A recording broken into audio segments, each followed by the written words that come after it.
And then we move on to Falcon and the Winter Soldier, I think was next. Now, I really, really like this show. It's the closest one to the movies.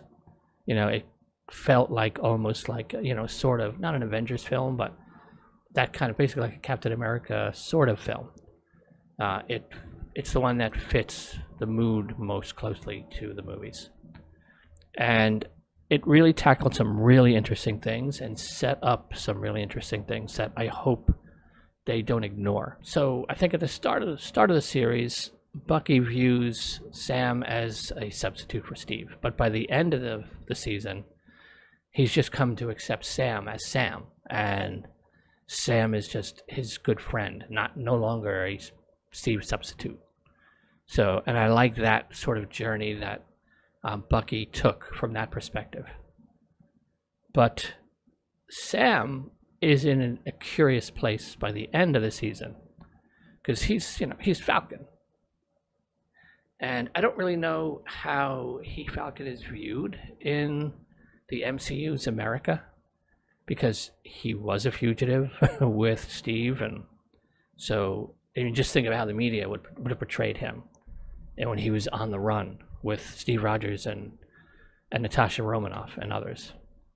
He probably was excoriated in the media. So I don't know what they viewed Falcon as at that point. They really didn't address an establishing point for where he was kind of viewed by the people. But I think because of John Walker's failure as Captain America, when Sam finally steps up and takes the role, I think the way Bucky viewed Sam at the beginning as a substitute, the country viewed Sam as an acceptable substitute for Steve. I don't know that they necessarily see him as Captain America yet, as Sam Wilson, Captain America. I think he's kind of viewed more as a substitute. Okay, he's an acceptable Cap in place of Steve, not like that other guy. So I think he still has that journey to go as a character. And no matter what the plot and antagonist and all that stuff is in Captain America 4, I'm hoping that he's able to have that character study, that character arc, to where he goes to just be accepted as a national hero for being Sam. And because he shouldn't have had to put on the Captain America suit for the country to have accepted him as a hero now, because there's a clear difference. That suit has a lot of weight to it, but he shouldn't have needed to put that on for the country to say, oh, okay, he is a hero. He should. So I'm hoping he gets that journey where the people get to see that no, he doesn't. He is the hero that we need, and whether he's got, no matter what he's wearing, whether he's Falcon, whether he's Captain America, whether he's just Sam, he's worthy of that respect. And there is an uneasiness to it for me as well, because they brought it up in the show with Isaiah Bradley, the super soldier, where he told him it's like the country is never going to accept a black Captain America. So he was adamantly opposed, because he doesn't think that in the end they'll really accept him. So Sam has that kind of challenge now where he's got to kind of break that mold, if you will, break the country's view on it. And it does bring up the element, not only does him putting on that suit like start to get the country to kind of see him as a hero.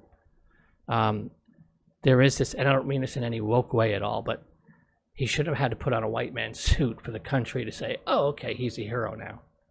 And that's not meant in any woke kind of way. It's just the reality of part of the dynamic of the country in the MCU and in our world. There is a racial element, and that can't be ignored. And the show begins to address it. They brought it up and made it a central point between his discussions with Isaiah, the Isaiah character. So it's an element there, and I'm hoping it's not just ignored and it actually addressed properly in the film, because the character deserves to grow into and be accepted as the character. And I'm not talking about us in real life watching him.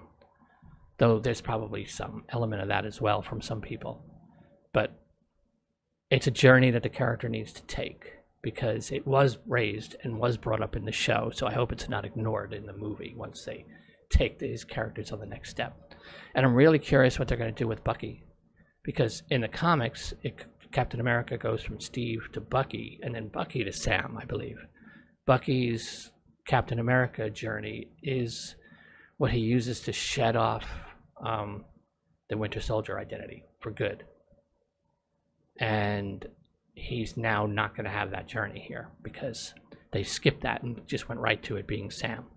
So I'm really curious as to where they're going to go with Bucky, and what journey he's going to get to take to begin leaving the Winter Soldier identity behind. They've toyed with the White Wolf moniker a little bit, but we'll see, because I hope they don't just decide to leave him being called Winter Soldier, because that's a villain, and there's death and destruction and trauma attached to that name. So the character was able to have that journey in the books, so I hope he gets to have that journey clearly now in a different way in the films. But I'm really looking forward to the Captain America 4 movie, and it needs the people who worked on the first three hopefully are working on the fourth one, because it needs quality writing. The characters, the actors, and the story that's there to tell deserve it.